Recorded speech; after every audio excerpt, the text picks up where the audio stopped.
The information security management system starts with a risk assessment approach.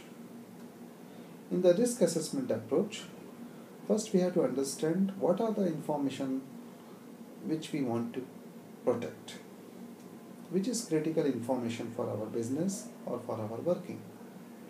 First we list out those information. That is called the inventory of assets. The inventory of information assets. Now information sometimes is in the hard copy, sometimes it is in the soft copy, sometimes it is flowing through some computers, some servers, sometimes it is passing from one office to other office, sometimes it goes into some internet arena.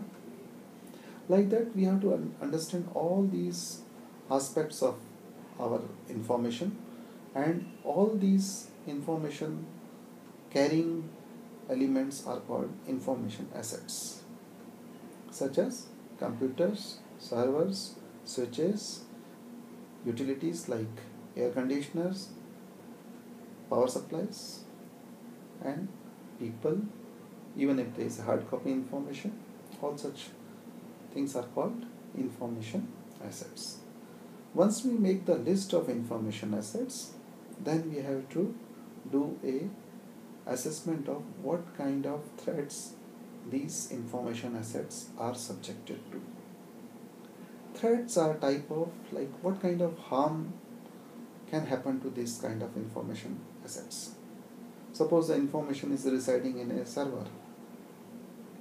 So virus attack, hacking, failure of hardware, failure of server, crashing, non-availability of proper bandwidth, all such types of threats are considered for an information asset.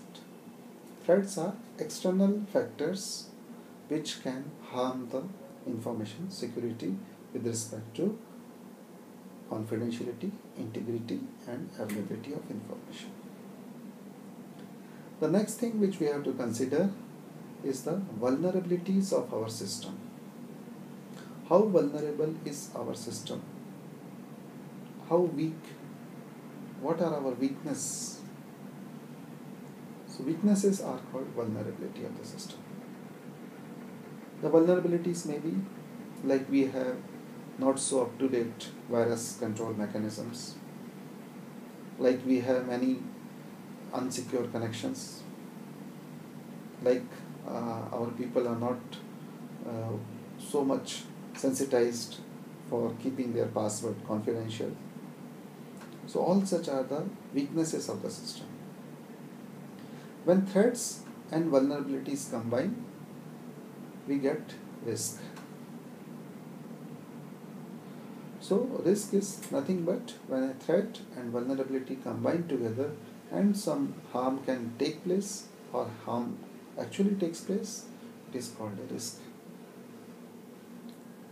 In risk assessment, we have to also look at what is the value of this information. How critical this information is. Whether it is critical with respect to confidentiality, whether it is critical with respect to integrity, whether it is critical with respect to availability. What is the business impact? So under these considerations, we can have the value of that information, and then we have information's threat and vulnerability. Once we know all these things, we can develop some kind of a rating system. We can give some rating to the likelihood of a problem, how likely that a virus attack will be there, how likely that some people may leave the organization with very secret information. So that is a likelihood. We can have a likelihood scale, and then we can have a severity scale. Like if this situation happens, how serious it is to our business. So risk rating means we have to have two more ratings. One is the severity rating, like what will be the impact of any information security risk, and second is the likelihood of that risk. Based on that, we develop a value of risk. And then we can have a threshold value of risk, that okay, if the risk is more than say 100 or 150, then we can say that okay, the risk is significant risk and we have to do something for that. What we have to do for that risk, that is also given in this standard. This standard has given about 133 controls. At the end of the standard, there is an annexure which contains 133 controls which are divided into 11 parts. Those 11 parts and controls we can use for developing our plan to counteract such risk.